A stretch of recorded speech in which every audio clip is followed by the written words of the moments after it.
عامل سے عارف تک کا سفر اور سورہ یاسین مبین در مبین سے اپنے شیخ کی توجہ اور ان کا خصوصی فیض حاصل کرنے کا ایک وہ طریقہ جو ہمارے بزرگوں کے سینوں کا راز ہے۔ بسم اللہ الرحمن الرحیم۔ السلام علیکم ورحمۃ اللہ وبرکاتہ۔ میں اپنے تمام معزز اپنے ہم سفر ساتھیوں کو، اپنے تمام پیر بھائیوں کو، اپنے تمام مریدین کو،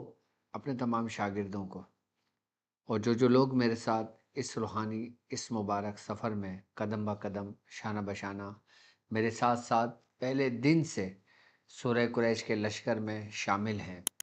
اور اپنی منزل کی طرف آگے رواں دواں ہیں، میں ان تمام لوگوں کو، اور بالخصوص وہ لوگ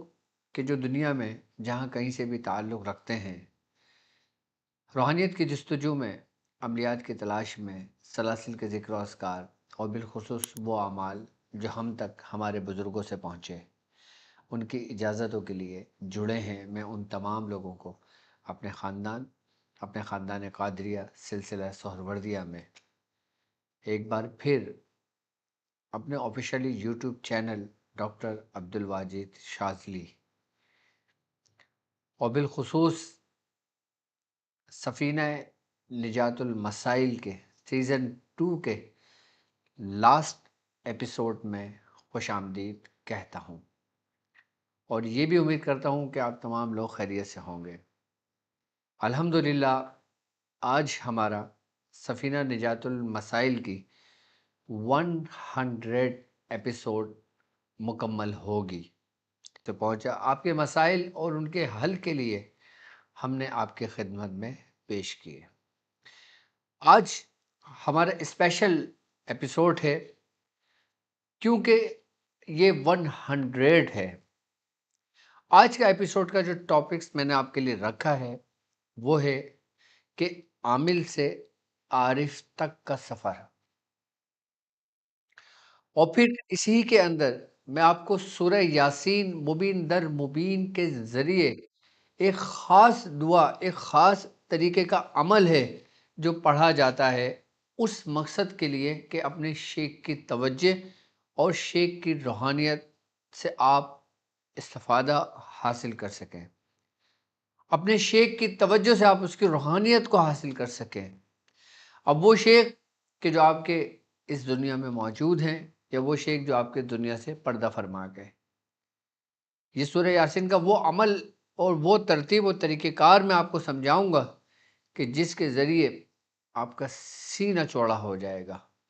اور آپ باقاعدہ طور پہ اپنے شیخ کی روحانیت کو اپنے ارد گرد، اپنے پاس، اپنے اندر محسوس کریں گے،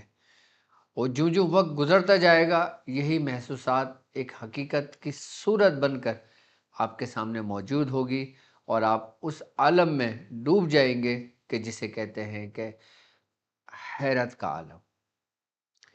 تو جڑے رہیے گا، میں سورہ یاسین کا عمل بتاؤں گا، لیکن سب سے پہلے لوگ یہ سمجھ بیٹھے ہیں کہ ہم عامل تیار کر رہے ہیں، لیکن ہر شخص اپنی سوچ کے مطابق ہی گفتگو کرتا ہے۔ اس کو یاد رہے کہ سب سے پہلے تو جاننا یہ چاہیے کہ عامل کہتے کسے ہیں، عامل کے معنی کیا ہیں، اور اس کا طریقہ کار کیا ہے، اور یہ کس طریقے پر اپنا سفر کرتا ہے۔ یاد رکھنا، جب تک آپ عامل نہیں بنتے آپ عارف نہیں بن سکتے۔ عارف کے معنی جاننے کے ہیں اور عامل کے معنی تجربہ گاہ میں آنے کے ہیں۔ جب تک آپ تجربہ گاہ میں نہیں آؤ گے تو آپ اس تجربات کا صلہ اور اس کا نتیجہ کیسے جانو گے؟ یا تو آپ پر رب کا فضل ہو کہ جیسے یہ فضل حضرت سیدنا شیخ عبد القادر جیلانی پر ہوا، یا تو آپ پر ایسا فضل ہو کہ جیسا یہ فضل حضرت نظام الدین اولیاء محبوب الہی پر ہوا،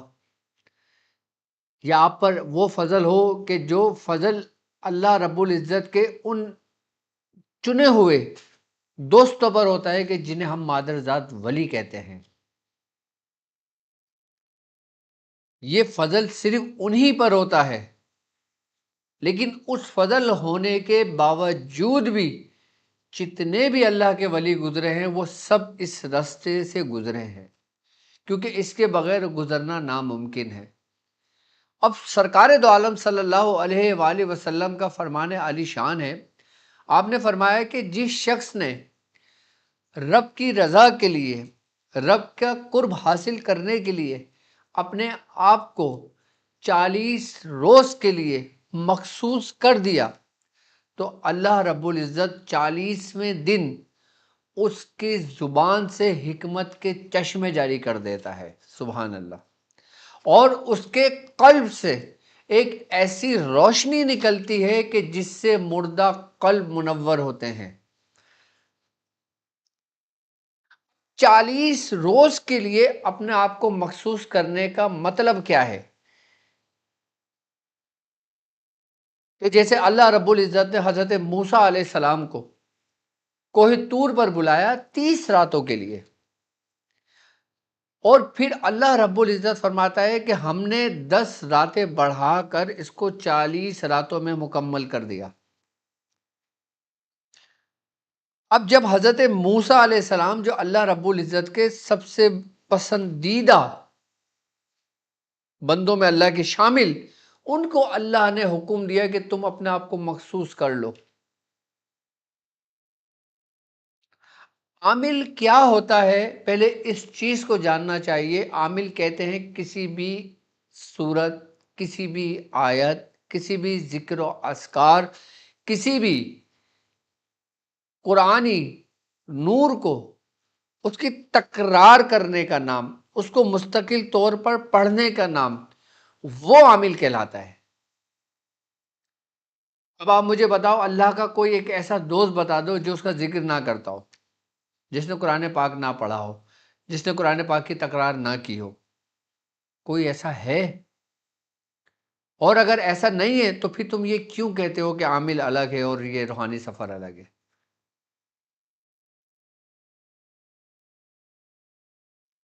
یقیناً ہم جو کچھ بھی پڑھتے ہیں، جو کچھ بھی ذکر کرتے ہیں، اس پہ مستقل مزاجی سے لے کے چلتے ہیں، تو ہم پر ایک لفظ عائد ہوتا ہے کہ جس کو کہتے ہیں عامل۔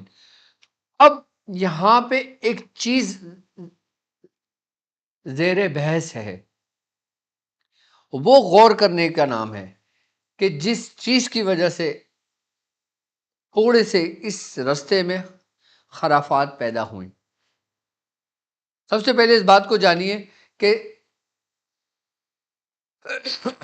جو شخص اپنے سفر کا آغاز کرتا ہے، عملیات سے کرتا ہے، سب سے پہلے چیز یہ دیکھی جاتی ہے کہ اس کی نیت کیا ہے، اس کا قبلہ کیا ہے، اس نے اپنا رخ کس جانب رکھا ہوا ہے،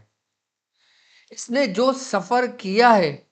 اگر یہ سفر رب کا قرب حاصل کرنے کے لیے ہے، حضوری قلب حاصل کرنے کے لیے ہے، اطاعت کے لیے ہے، پرہیزگاری کے لیے ہے، اللہ کے لیے ہے، تو یقیناً ایسے شخص کو آپ روحانی عامل کہیں گے۔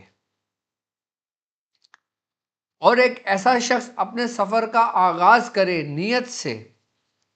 لیکن اس کا مقصد اس کی قوت حاصل کرنا ہو، اس کی طاقت حاصل کرنا ہو، موکلان کی حاضری کرنا ہو، جنات کا اتار چڑھاؤ کرنے کا سیکھنا ہو، اس کا مقصد شہرت ہو، اس کا مقصد پیسہ ہو، اس کا مقصد فائدہ ہو، تو وہ صرف اور صرف ایک ایسا عامل بن کے رہ جاتا ہے کہ جس کو اس کا صلہ دنیا میں ہی دے دیا جاتا ہے، اور اس کا آخرت میں کوئی حصہ نہیں ہوتا، معرفت میں کوئی حصہ نہیں ہوتا، روحانیت میں کوئی حصہ نہیں ہوتا، سلاسل میں کوئی حصہ نہیں ہوتا۔ اس چیز کو سمجھنے کی ضرورت ہے۔ اگر آپ شہرت کے لیے، پیسے کے لیے، فائدے کے لیے اپنا اس سفر کا آغاز کرتے ہو تو آپ کو فائدہ ہوگا، آپ دنیاوی مقصد کے لیے کرتے ہو، آپ کو فائدہ ہوگا۔ اسی لیے حضرت شیخ احمد بونی رحمت اللہ علیہ فرماتے ہیں، آپ فرماتے ہیں کہ یہ فن مومن صالح کے لیے کرامت اور فاسق کے لیے استدراج بن جاتا ہے، کہ یہ فن عملیات مومن صالح کے لیے، یعنی کہ جو مومن ہے، جو سچا ہے، جو قرب الہی کے لیے جس نے سفر شروع کیا ہے، اس سے پھر کرامتیں ظاہر ہونے لگتی ہیں، اس سے پھر اللہ راضی ہو جاتا ہے۔ اور جو ان خواہشات کے لیے، شہرت کے لیے، دولت کے لیے، فائدے کے لیے، اس کام کے لیے کر رہا ہے، تو پھر وہ فسق پھیلاتا ہے۔ تو دنیا میں اس کو فائدہ ملتا ہے، لیکن وہ لمیٹڈ ہو جاتا ہے، باؤنڈ ہو جاتا ہے، دنیا کے جھگڑوں میں پھنس جاتا ہے، اور اس کا پھر آخرت میں کوئی حصہ نہیں ہوتا، کیونکہ اس نے اپنا اجر طلب کر لیا۔ یاد رکھنا، ہمارے بزرگ فرماتے ہیں کہ جو کام صرف اللہ کے لیے کیا جائے تو ملائکہ اس کو آسمانوں کی بلندیوں پر لے جاتے ہیں، اور جو کام اگر اپنی خواہشات نفسانی کے لیے کیا جائے تو فرشتے اس کو اس کا اجر دے کر اس کو وہیں دنیا میں ہی اس کو برابر کر دیتے ہیں۔ یہ فرق تو آپ کو سمجھ آ گیا ہوگا کہ عامل کا فرق، کہ عامل روحانی عامل کسے کہتے ہیں اور دنیاوی عامل کسے کہتے ہیں۔ دنیاوی عامل کی وجہ سے یہ روحانی عامل کا جو معاملہ ہے، یہ یہاں گڑبڑ پیدا ہوئی۔ اچھا، ایک بات یاد رکھنا، ایک شخص اگر سورہ قریش پڑھ رہا ہے اور اس کو مستقل پڑھ رہا ہے، اور وہ اس نیت سے پڑھ رہا ہے کہ مجھے رب کا قرب بھی حاصل ہو، مجھے حضوری بھی حاصل ہو، اور میں دنیا میں ترقی بھی کروں، کامیابی بھی کروں، اور جادو سے محفوظ ہو جاؤں، بچے میرے فرما بردار ہو جائیں، اس چیز سے بچ جاؤں، تو یہ تو بہترین ہے، اس میں کوئی قباحت نہیں ہے، اس میں کوئی ایشو نہیں ہے، اس نیت میں کوئی مسئلہ نہیں ہے، اس میں تاثیر بھی پیدا ہوگی آپ کے عمل میں، کیونکہ ہر بندہ جب محنت کرتا ہے، محنت مزدوری کرتا ہے، تو اجرت طلب کرتا ہے اپنی، اور یہاں جب انسان ریاضت کرتا ہے، محنت کرتا ہے، تو اس کی اجرت جو ہوتی ہے وہ رب اس کو دیتا ہے۔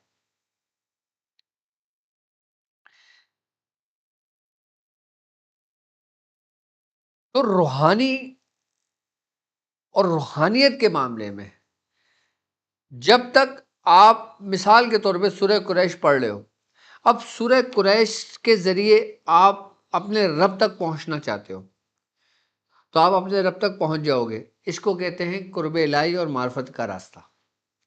اب آپ چاہتے ہو کہ سورہ قریش کے ذریعے اپنے رب تک بھی پہنچو، لیکن اس سورہ قریش میں اور غور و فکر کرو، اس کے فن کو جانو کہ اس سورہ قریش پڑھنے سے اور کس طرح پڑھنے سے کیا کیا فوائد حاصل ہوں گے۔ اگر میں سورہ قریش لونگ کے اوپر دم کر کے کام کرتا ہوں تو اس سے کیا اثر ہوگا، اگر میں سورہ قریش کالی مرچ یا لال مرچ کے اوپر دم کر کے کرتا ہوں تو اس سے کیا اثر ہوگا، اگر میں سورہ قریش لبان کے اوپر دم کر کے پڑھتا ہوں تو اس سے کیا اثر ہوگا، اگر سورہ قریش کو میں باموکل کے ساتھ پڑھتا ہوں، خادمین کے ساتھ پڑھتا ہوں، تو کیا اثر ہوگا۔ اس طرح کرنا کہ اس کی ڈیپ میں جانا اور اس کی تہ میں گھسنا، اور اس کو پھر مختلف طریقوں سے پڑھ کے اس کو استعمال کرنا، یہ فن عملیات میں آتا ہے۔ اچھا، یہ ہر بزرگ نہیں کرتے،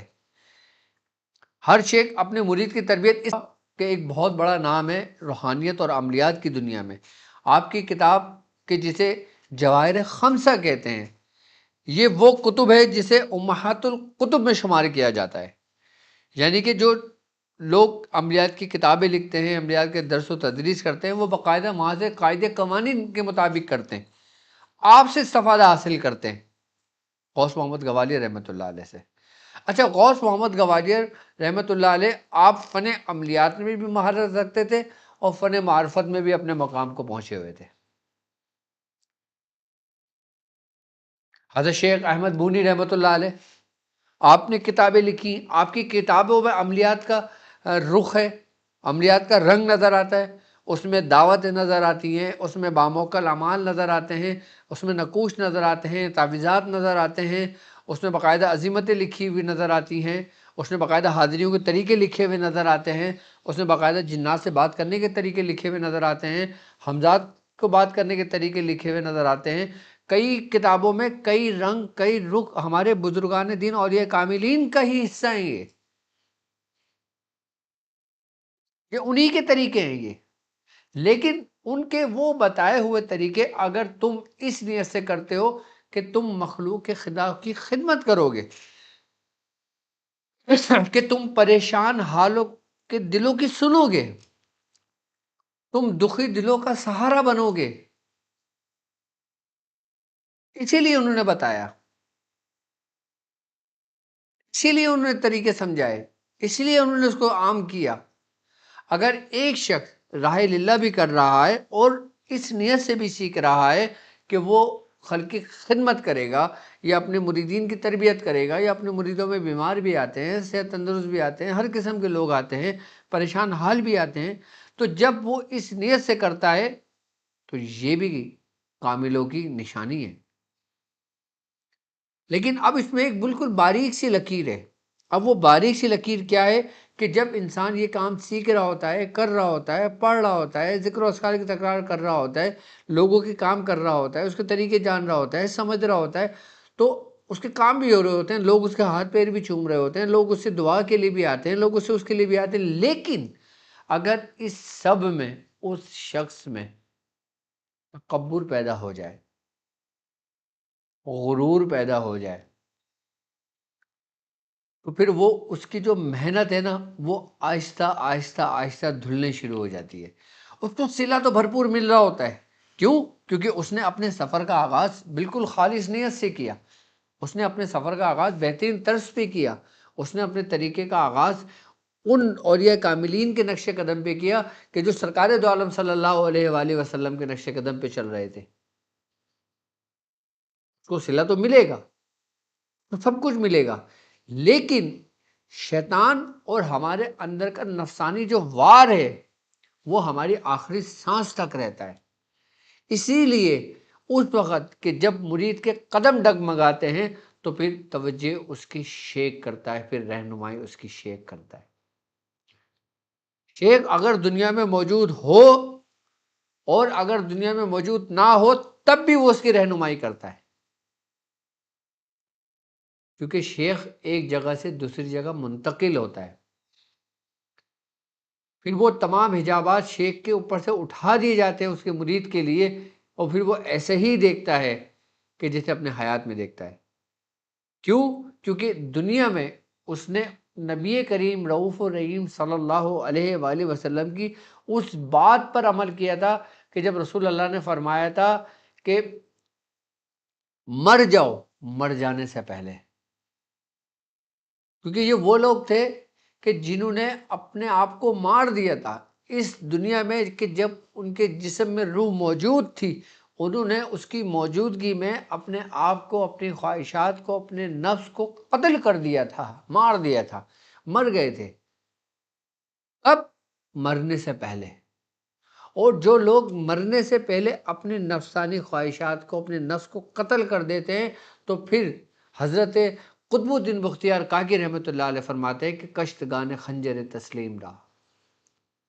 ہر زباں آج سے جانی دی کا رس، کہ جو لوگ تسلیم کے خنجر سے اپنے آپ کو قتل کر دیتے ہیں اللہ رب العزت ان کو ہر دور میں ایک نئی زندگی دیتا ہے۔ مطلب تسلیم و رضا کی منزل خنجر سے اپنے آپ کو پہلے قتل تو کرو، اپنے خواہشات کو ترک کرو۔ شیخ کیا کرتا ہے؟ شیخ ساری زندگی یہ کر رہا ہوتا ہے، تو وہ تو گویا وہ تو مر چکا ہوتا ہے، لیکن اس کی روح زندہ ہو چکی ہوتی ہے۔ اسی لیے عامل سے عارف تک کے سفر میں اس پورے رستے میں آپ نے اپنا تجزیہ کرنا ہوتا ہے کہ آپ عمل جو پڑھ رہے ہو اس کی آپ کی نیت خالص ہے، آپ کس سے بیٹھ کے پڑھ رہے ہو، پاکیزگی کا احترام کر رہے ہو۔ یاد رکھنا طہارت دو طرح کی ہے، ایک طہارت ظاہری اور ایک طہارت باطنی۔ طہارت ظاہری کیا ہے؟ صفائی، نماز کی پابندی، ذکر و اذکار میں مشغول ہونا، نوافل پڑھنا، شرعی جو فرائض کی ادائیگی ہے اس کے حکم کو بجا لانا،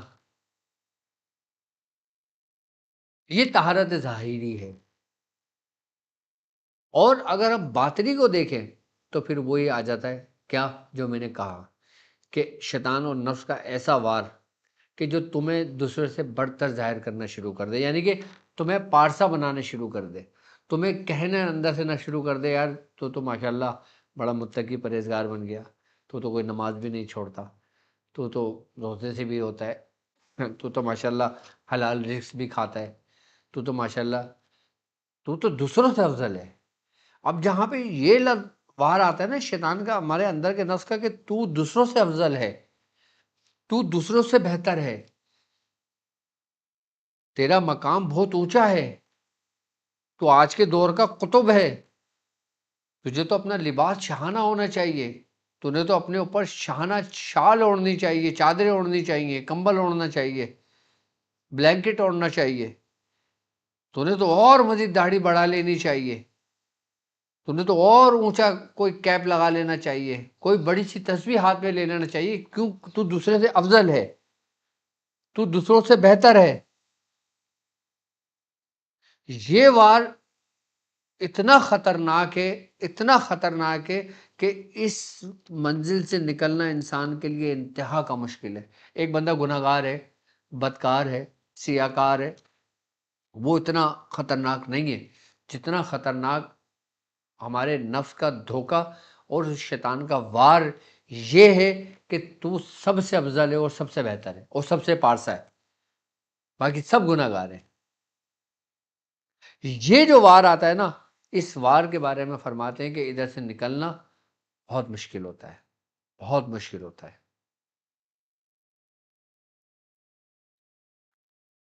اس منزل پہ آگے بڑے بڑے اولیاء کاملین کی بات کر رہا ہوں میں، وہ رک جاتے ہیں، پھنس جاتے ہیں،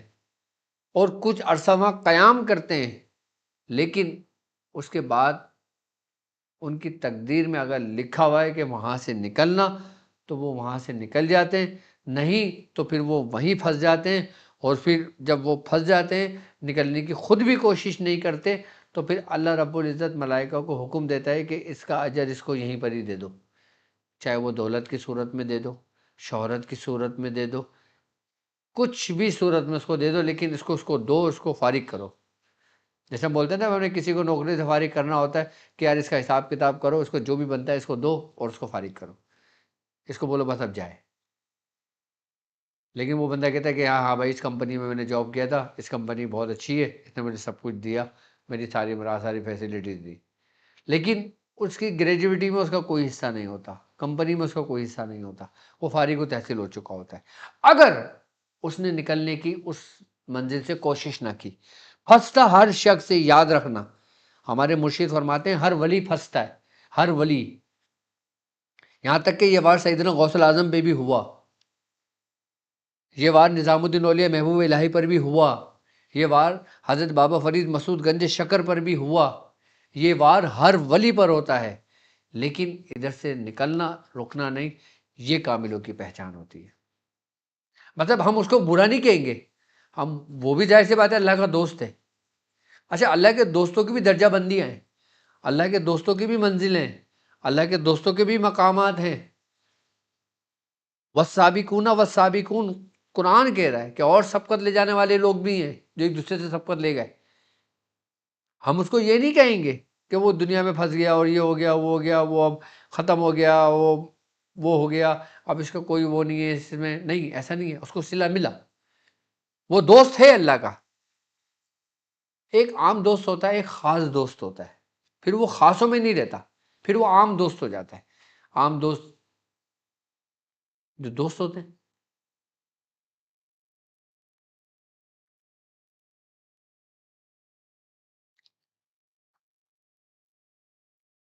تو منزل میں وہ بھی رہتا ہے،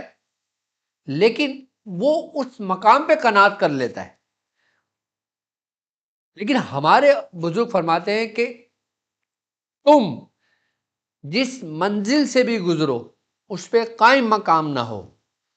ہر دن اپنی منزل کو بدل لو۔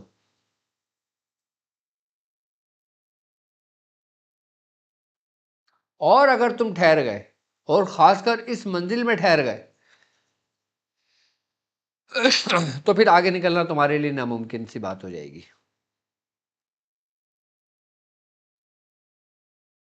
میں یہ بات بتا رہا ہوں عارفوں کی، عارفوں کے درمیان کی بات۔ عامل کا سفر تو ہم نے کر کے منتقل ہو گئے، یعنی کہ عامل بھی عین سے ہے اور عارف بھی عین سے ہے۔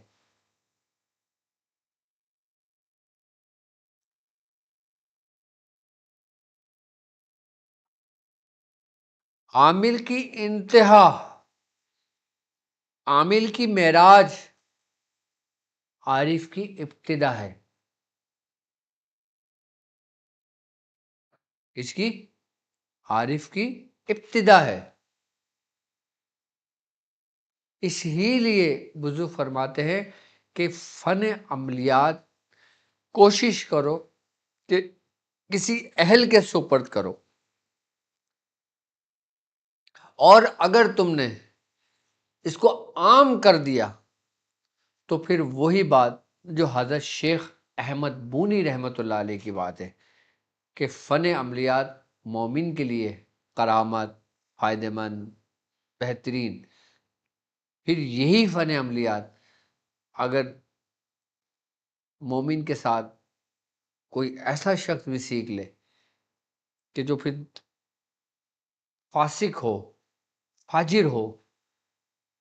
پھر وہ استدراجی قوتوں میں پڑ جاتا ہے۔ ایک بات یاد رکھنا، فن عملیات ایک ایسا فن ہے کہ اس میں اگر کوئی ایک مسلمان شخص کرتا ہے، اگر کوئی ایک غیر مذہب شخص کرتا ہے، غیر فرقے کے شخص کرتا ہے، یا کوئی بھی کرتا ہے، میں کسی مسلمان اور کافر کی بات نہیں کر رہا، میں ہر انسان کی بات کر رہا ہوں۔ فن عملیات ایسا فن ہے کہ جو ہر انسان سیکھتا ہے اور سیکھ سکتا ہے۔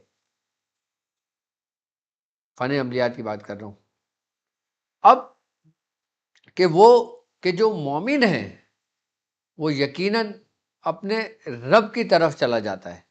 اور جو مومن نہیں ہے، کہ جس نے کلمہ نہیں پڑھا ہو، اور وہ اگر فن عملیات سیکھتا ہے تو اس کو بھی فائدہ ہوگا، اس کو بھی اتنا فائدہ ہوگا جتنا ایک مومن کو فائدہ ہو رہا ہے، لیکن اس کے اور اس کے فائدے میں، اس کی اور اس کی ریاضت میں فرق صرف اتنا ہوگا کہ اس کی ریاضت جو ہوگی وہ قابل قبول ہے رب کی بارگاہ میں، اور اس کی جو ریاضت ہوگی، اس کی ریاضت قابل قبول نہیں، لیکن اس سے پڑھنے سے جو چیزیں بیدار ہو رہی ہیں، جو اس کو نفع مل رہا ہے، جو اس کو قوت حاصل ہو رہی ہے، وہ استدراجی قوت حاصل ہو رہی ہے، پھر وہ شیطان کی طرف نکل جاتا ہے، اس کو صلہ اس کا بھی ملتا ہے۔ جیسے مثال کے طور پہ ایک ہندو ہے اور ایک مسلمان ہے۔ اب ہندو اور مسلمان مثال کے طور پہ اب سورہ اخلاص پڑھتے ہیں، اور دونوں عمل سیکھ رہے ہیں، دونوں فن ایک ہی استاد سے سیکھ رہے ہیں۔ سمجھنا میری بات؟ اب ہندو کام کر کے دے رہا ہے، کام ہو رہا ہے، مسلمان کام کر کے دے رہا ہے، کام ہو رہا ہے۔ اب مسلمان یہ سوال کرے کہ بھائی اسے تو کلمہ نہیں پڑھا ہوا، لیکن یہ کام کر رہا ہے ہو رہا ہے، اور میں کر رہا ہوں ہو رہا ہے، تو مجھ میں اور اس میں کیا فرق ہے پھر؟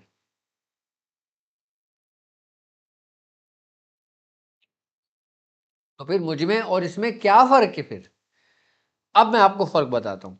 ہمارے سلسلے صابریہ خاندان کے ایک بزرگ گزرے ہیں، حضرت شیخ عبد القدوس گنگوہی رحمۃ اللہ علیہ۔ ہندوستان کی سرزمین پہ ایک بڑا نام ہے شیخ عبد القدوس گنگوہی رحمۃ اللہ علیہ کا۔ آپ کی ریاضت اور آپ کی روحانیت کا مقام یہ تھا کہ آپ اس کے ساتھ ساتھ فن عملیات پہ بھی آپ کو عبور حاصل تھا۔ ایک واقعہ ہے کہ آپ کی زندگی کے اندر ایک ہندو پنڈت جو فن عملیات میں جو ان کے اپنے مذاہب کے قاعدے قوانین کے مطابق تھی، وہ اپنی پوری صدی کمپلیٹ کر کر آیا، اور ان کی بارگاہ میں آیا اور کہنے لگا کہ جو میں کر سکتا ہوں کیا تم وہ کر سکتے ہو؟ فرمایا ہاں میں کر سکتا ہوں۔ تو فرمایا اچھا چلو ٹھیک ہے، کر کے دکھاؤ کچھ۔ اس نے کیا کر کے دکھایا؟ اس پنڈت نے ہوا میں اڑنا شروع کر دیا. تو حضرت شیخ عبد القدوس گنگو رحمۃ اللہ علیہ آپ بھی ہوا میں اڑنے شروع ہو گئے. پھر اس پنڈت نے کیا کرا کہ اس نے کچھ پڑھا اور پڑھ کے آسمان کی طرف پھینکا،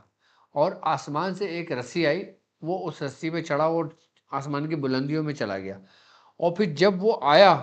تو بجلی کی طرح گرا اور پانی بن کے دیوار میں بہہ گیا. جیسے ہم دیوار میں پانی ڈالتے ہیں نا، پانی بہتا ہوا آتا ہے، پانی پورا بہتا ہے، وہ ایسے پانی سے بہا، پورا بہہ گیا، اور پھر وہ پانی کھڑا ہو کے اپنے وجود میں آ گیا. یہ تاریخ کی کتابوں میں واقعات لکھے ہوئے جو میں آپ کو بتا رہا ہوں، تاریخ کی کتابوں میں موجود ہیں یہ واقعات. تو پھر حضرت شیخ عبد القدوس گنگوہی رحمۃ اللہ علیہ آپ بھی چلے گئے، اور جب آپ بھی ایسے اترے تو آپ بھی چلے گئے.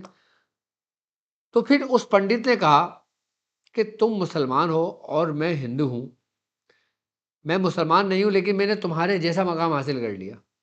تو پھر تم میں اور مجھ میں کیا فرق ہے؟ تو شیخ عبد القدوس گنگوئی نے فرمایا کہ ہم دونوں میں فرق ہے.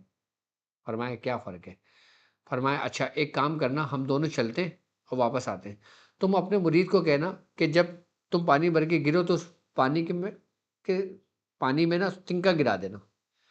اور جب میں پانی بنوں تو تم میرے پانی میں تنکا گرا دینا. آپ دونوں چلے گئے. جب آپ ایسا ہوا تو دونوں مریدوں نے تنکا گرا دیا، اب وہ کھڑے ہو گئے، اپنے وجود میں آ گئے. اب آپ نے فرمایا اب تجھے فرق دیکھنا ہے کیا ہے؟ انہوں نے کہا ہاں کیا؟ اس نے کہا میرا تنکا اٹھا. اس نے آپ کا تنکا اٹھایا، اس کو دیکھا تو خوشبو سے مہک رہا تھا، اور اس کو کہا تو اپنا تنکا اٹھا. اس کا تنکا اٹھایا تو انتہائی بدبو تھی. تو فرمایا یہ فرق ہے تجھ میں اور مجھ میں. تو اس نے کہا یہ کیا ہے؟ اس نے کہا یہ حضرت شیخ عبد القدوس نے فرمایا کہ یہ ایمان کی خوشبو ہے. یہ کہتے ہیں پھر وہ ہندو پنڈت جو تھا پھر وہ آپ کے ہاتھ پہ بیعت کر لی تھی، اس نے مسلمان ہو گیا تھا. تو فن عملیات بتانے کا مقصد یہ ہے کہ کسی بھی مذہب سے کوئی بھی شخص تعلق رکھتا ہو وہ اس پہ عبور حاصل کر سکتا ہے، لیکن وہ قرب حاصل نہیں کر سکتا. قرب حاصل کرنے کے لیے اس کو اس کنجی کی ضرورت ہے، کہ وہ کنجی کہ جو لا الہ الا اللہ محمد رسول اللہ ہے. تو آپ کو سمجھانے کا بتانے کا مطلب یہ تھا کہ میں جو کچھ بھی آپ کو سمجھاتا ہوں، فن عملیات کے طریقے بتاتا ہوں، نقش کے قاعدے قوانین بتاتا ہوں، نقوش سمجھاتا ہوں، 15 کے نقش، 34 کا نقش، ہر قسم کے نقش میں آپ کو تعلیم کرتا ہوں، طلسمات تعلیم کرتا ہوں، دوسرے عملیات عمل تعلیم کرتا ہوں. تو یہ ایک فن ہے، اس کو سیکھو، اس کو بس ایز اے وہ کہتے ہیں شغل، اس کو کرو، لیکن اس کو اپنی منزل نہ بناؤ. یاد رکھو یہ تمہاری منزل ہرگز نہیں ہے، تمہاری منزل صرف تمہارا رب ہے. تمہاری منزل صرف اور صرف سرکار دو عالم صلی اللہ علیہ وآلہ وسلم کے ذات اقدس ہے. اس کے علاوہ تمہاری کوئی منزل نہیں ہے. تمہاری منزل صرف اہل بیت ہے، اور اس کے علاوہ تمہاری کوئی منزل نہیں ہے. ہر چیز سیکھو، ہر چیز جانو، ہر چیز پہ تجربے کرو، اور دوسروں کو فائدہ دو، نفع دو، چھوڑ دو، بس. اب چاہو تم لوگوں سے اس کی اجرت طلب کر لو، یا تمہیں لوگ دیں تو لے لو. اب ظاہر سی بات ہے اگر تم نے فن عملیات سیکھا ہے، اب تم کسی کا علاج کرتے ہو تو یقیناً علاج کرنے کے لیے تمہیں کچھ اجزاؤں کی ضرورت پڑتی ہے، خوشبوات کی ضرورت پڑتی ہے، صدقات کی ضرورت پڑتی ہے. مختلف جو آپ مختلف ناموں کی چوکی لگاتے ہو، موکلان کی چوکی لگاتے ہو، جناتوں کی لگاتے ہو، یقیناً ان کے توشے کا بھی بندوبست کرتے ہو، ان کی خوراک کا بھی بندوبست کرتے ہو، ان کے لوازمات کا بھی بندوبست کرتے ہو.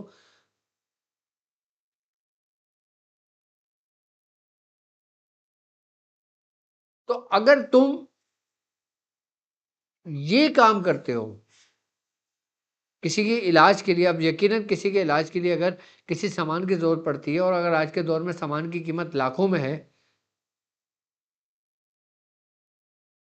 تو آپ اپنے پاس سے تو نہیں لگاؤ گے نا. تو جب آپ اس کے لیے لگاؤ گے تو اس کو فائدہ بھی ہوگا، اس کا نفع بھی ہوگا، پھر وہ اپنے آنکھوں سے بھی دیکھے گا.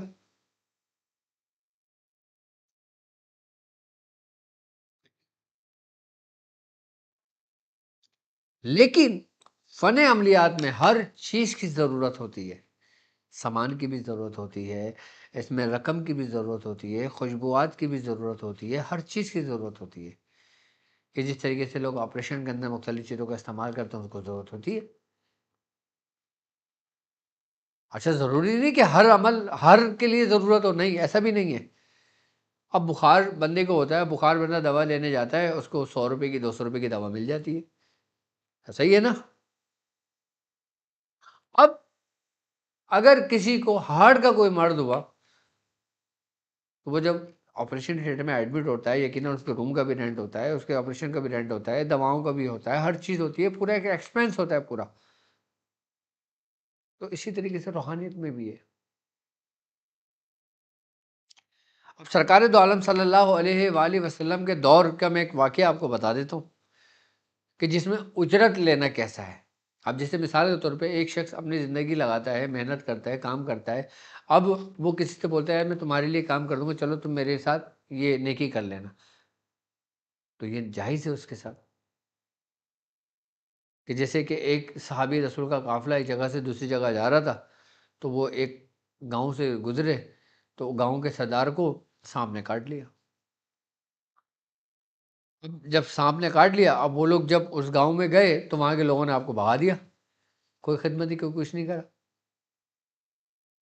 تو جب یہ خبر پہنچی کہ گاؤں کے سردار کو سانپ نے کاٹ لیا، تو وہاں پہ لوگوں نے بتایا کہ جو ابھی لوگ آئے تھے نا، ان میں ایک شخص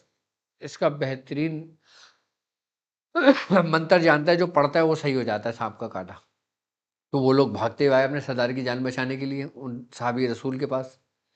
کہنے لگے تم میں کوئی شخص ہے جو سانپ کا زہر اتار لیتا ہے؟ ایک صحابی تھے، آپ نے فرمایا ہاں میں اتار لیتا ہوں۔ آپ نے فرمایا کہ ٹھیک ہے، آپ نے فرمایا نہیں میں اب اجرت لوں گا۔ فرمایا کیا؟ فرمایا میں اتنی بکری لوں گا۔ فرمایا ہاں ٹھیک ہے ہم تمہیں دے دیں گے، تم آ جاؤ۔ اب صحابی رسول گئے، آپ نے سورہ فاتحہ پڑھی اور اس کو دم کرا اور وہ صحت یاب ہو گیا۔ اب جب وہ سردار ٹھیک ہو گیا، موت کے منہ سے باہر نکل گیا، تو پھر وہاں کے سردار کے لوگ خوش ہوئے، سردار کو تحفے تحائف دینے کے لیے آئے، تو وہ سارے تحائف اس نے بادشاہ نے جمع کر کے مختلف جو بکریاں تھیں نا، وہ اس نے بکریاں نظر کر دیں کس کے؟ صحابی رسول کے، سردار نے، اور دعا کے لیے کہا۔ اب تمام صحابی رسول نے وہ بکریاں جمع کریں اور آپ چلنے لگے، تو آپ کو یہ خیال آیا کہ بھائی اب یہ ہمارے لیے جائز بھی ہے یا نہیں؟ ہم نے اس کی اجرت طلب کری ہے کام کی، اب وہ بھی کیا سورہ فاتحہ دم کری تھی۔ تو جب رسول خدا صلی اللہ علیہ وآلہ وسلم کے پاس آپ پہنچے، سارا ماجرا آپ کو بتایا اور فرمایا حضور یہ ہم نے اجرت طلب کری تھی اور یہ انہوں نے نذرانے پیش کیا تھی، بکریاں دی، تو رسول اللہ نے کیا فرمایا کہ اس میں میرا حصہ کہاں ہے؟ اس میں جو میرے لیے وہ بھی الگ کر دو۔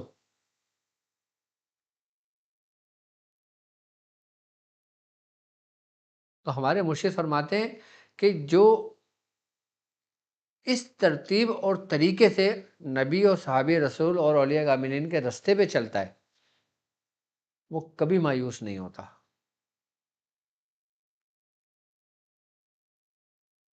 تو یہ ایک واقعہ ہمارے بزرگوں سے ہم نے سنا اور باقاعدہ پڑھا تو ہم نے آپ کی اس میں پیش کر دیا۔ تو فن عملیات ہو گئی، روحانیت ہو گئی اور یہ چیزیں ہو گئی، یہ سب اپنی جگہ، لیکن اندر کا ضمیر مطمئن ہونا، قلب کا اطمینان قلب حاصل کرنا، یہ بڑی بات ہے کہ اس چیز پہ غور و فکر کرنا کہ کیا تم سے کچھ غلط تو نہیں ہوا، اگر غلط ہوا تو فوری رجوع کیا جائے۔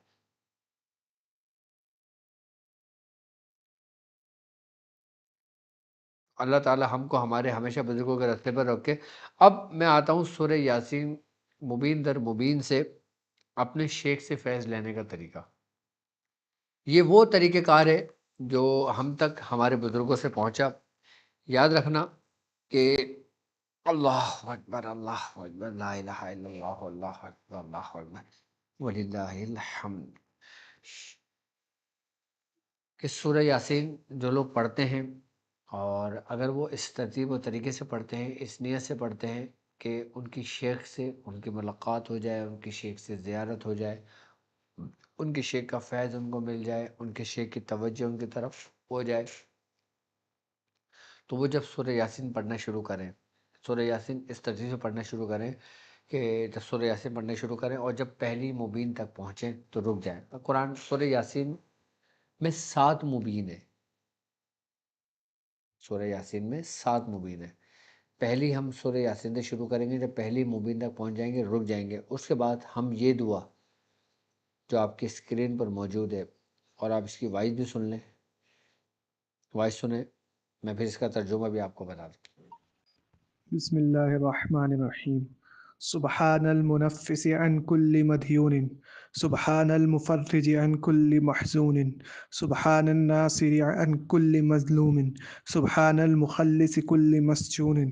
سبحان من جعل خزائنه بين الكاف والنون، سبحان اللهم أمره إذا أراد شيئا أن يقول له كن فيكون، فسبحان الذي بيده ملكوت كل شيء وإليه ترجعون.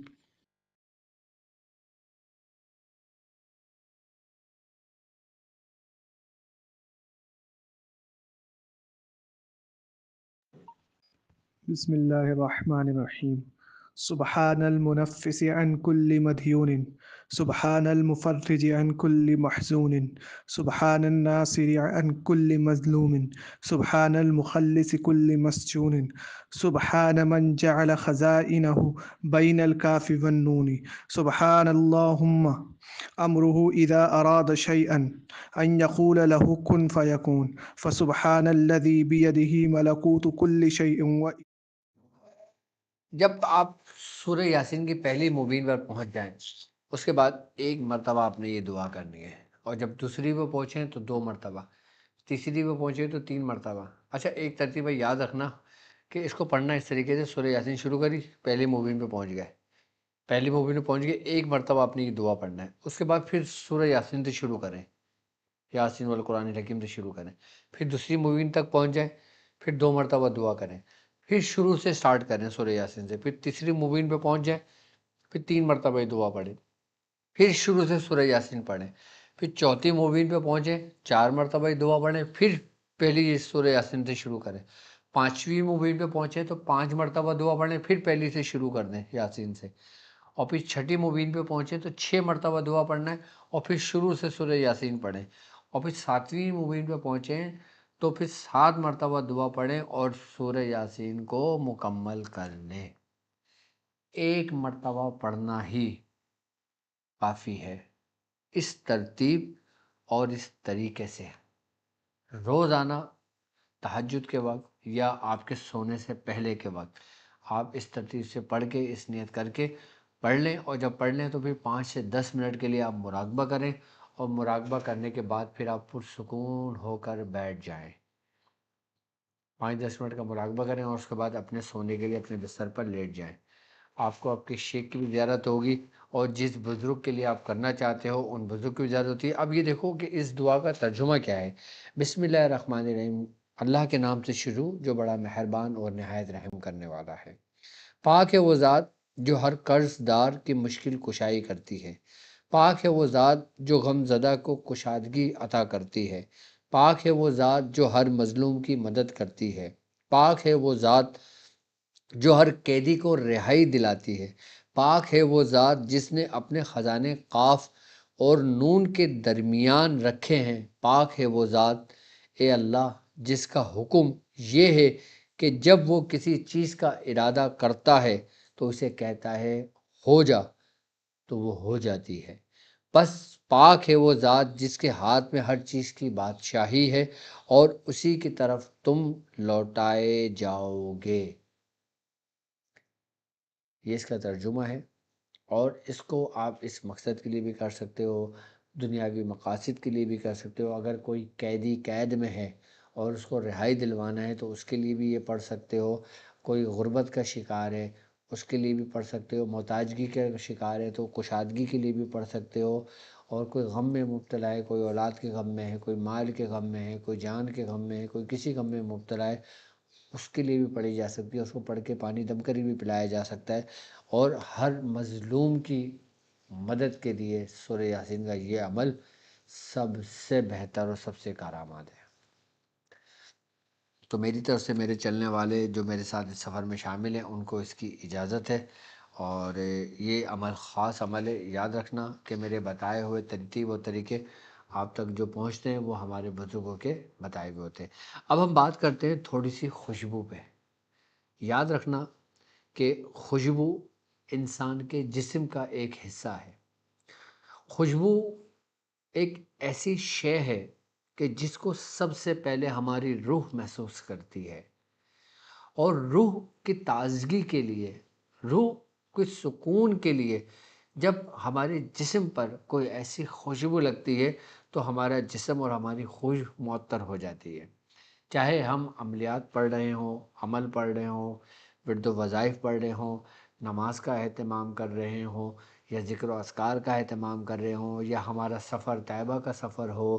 ہمارا سفر عمرے کا سفر ہو، اس میں جب ہم عمرے کی ادائیگی کے بعد جب ہم خوشبو کا استعمال کرتے ہیں، یا کسی اچھی جگہ پر، یا جب ذکر و اذکار کے محفل میں ہم جاتے ہیں، کسی کی دعوت میں جاتے ہیں، تو ہماری یہ خواہش ہوتی ہے، ہمارے اندر کی ایک یہ طلب ہوتی ہے کہ سامنے والے پہ ایک اچھا امپریشن پڑے۔ تو یقیناً آپ کا سب سے پہلا تعارف جو ہے نا وہ آپ کی خوشبو ہے۔ آپ جس دعوت میں جاتے ہو، آپ جس جگہ جاتے ہو، تو آپ جب ادھر سے گزرتے ہو یا اس مقام پہ کسی سے ملتے ہو تو وہ خوشبو آپ کا تعارف بن جاتی ہے۔ اگر آپ چاہتے ہیں کہ آپ ذکر و اذکار کے وقت خوشبو کا استعمال کریں، محافلوں میں خوشبو کا اہتمام کریں، اور آپ کو تلاش ہے ایک ایسی خوشبو کی کہ جو آپ کو اپنے ساتھ ساتھ دوسروں کو بھی متاثر کرے، اگر آپ کو طلب ہے ایسی خوشبو کی کہ جو خوشبو آپ کی پہچان بنے، تو ہمارے بچوں نے تھوڑی سی محنت کی ہے، کوشش کی ہے، ایک خوشبو کے جو فارمولیشن خوشبو کی میں نے دی ہے ان کو میں نے ان کو 3 سے 4 فارمولے دیے۔ میں نے کہا یہ اس ترتیب اور طریقے سے یہ بناؤ اور دیکھو خوشبو کیسی ہوتی ہے۔ تو انہوں نے سب سے پہلے یہ کہا کہ ڈاکٹر صاحب یہ آپ کا فارمولہ ہے، تو سب سے پہلے یہ AWS آپ ہی کے نام سے ہم اس کو لوگوں کو میں متعارف کراتے ہیں، لوگوں کو دیتے ہیں، لوگوں کو پسند آئے گی، یعنی کہ عبد الواجد شاذلی۔ تو یہ خوشبو،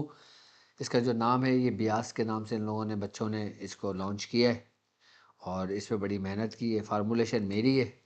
اور خوشبو اس کی کمال کی خوشبو ہے، اور یہ فائدہ بھی دیتی ہے اور سکون بھی دیتی ہے۔ اور سب سے بڑی بات یہ ہے کہ اس کی ایک خوشبو ہے طاق کے نام سے، جو میرے والد محترم طارق احمد قادری کے نام سے منسوب ہے، اور یہ وہ خوشبو ہے کہ جو آپ کو اپنے اسلاف کی یاد دلا دیتی ہے، آپ کو آپ کے بزرگوں کی یاد دلا دیتی ہے، کہ وہ نا بیٹھے بٹھائے گم ہو جاتا ہوں، اب میں نہیں تم ہو جاتا ہوں۔ تو ایسا محسوس ہوتا ہے کہ جیسے ہمارے جو بڑے ہیں نا وہ ہجرت کر آئے۔ جب اس کی خوشبو جب طاق انسان یوز کرتا ہے، لگاتا ہے، تو ایک مہک سا اٹھتا ہے۔ تو اچھا، اس کے کوئی پرائس کوئی بہت زیادہ بھی نہیں ہے، بالکل نارمل اس کے پرائز رکھیں، لیکن بس ایک بات کا افسوس ہے کہ اس کی ڈیلیوری صرف اور صرف پاکستان کے لیے ہے۔ اب وہ لوگ جو بیرونی ممالک میں رہتے ہیں ان کو طلب ہے اور وہ چاہتے ہیں کہ یہ خوشبو کا استعمال کریں، اور یہ خوشبو کو استعمال کریں، خوشبو لیں، تو آپ کہ کوئی ریلیٹیو پاکستان میں رہتے ہوں، آپ کا گھر پاکستان میں ہو، یا کوئی آپ کے پاس آ رہا ہو، سفر کر رہا ہو، تو آپ اس سے آپ یہ خوشبو منگوا سکتے ہیں۔ خوشبو منگوانے کے لیے آپ کے اسکرین پر نمبر دیا ہوا ہے، آپ خوشبو بھی منگوا سکتے ہو، اور باقاعدہ طور پہ یہ پاک خوشبو ہے، آپ اس کو لگا کر نماز بھی پڑھ سکتے ہیں۔ ایسا نہیں ہے کہ یہ پاک نہیں ہے، کہ آپ کے کپڑے ناپاک ہو جائیں گے، ایسا ہرگز نہیں ہے۔ تو یہ خوشبو ہے، اور صرف اس لیے کہ انسان کی شخصیت کا پتہ لگے، انسان کی روحانیت کا پتہ لگے۔ اگر آپ کو کیفیت بنانی ہے اپنے اعمال کے دوران، روحانیت کے دوران، سفر کے دوران، تو اپنے ساتھ ان خوشبوؤں کا استعمال رکھیں، اور سفر میں خوشبو ضرور رکھا کریں۔ اب باقی میرے وہ لوگ کہ جو ہم سے جڑے ہوئے ہیں، تو ہماری ویب سائٹ www.drabdulwadi کہ جس میں آپ اپنا روحانی علاج کے ذریعے اور اپنے استخارے کے ذریعے اور جو بھی کچھ ملاقات کرنا چاہیں آپ مجھ سے ملاقات کر سکتے ہیں، اپائنٹمنٹ لے سکتے ہیں۔ اب مجھے اجازت دیجیے اس بات پہ کہ آپ اپنا بہت خیال رکھیں گے۔ السلام علیکم ورحمۃ اللہ وبرکاتہ۔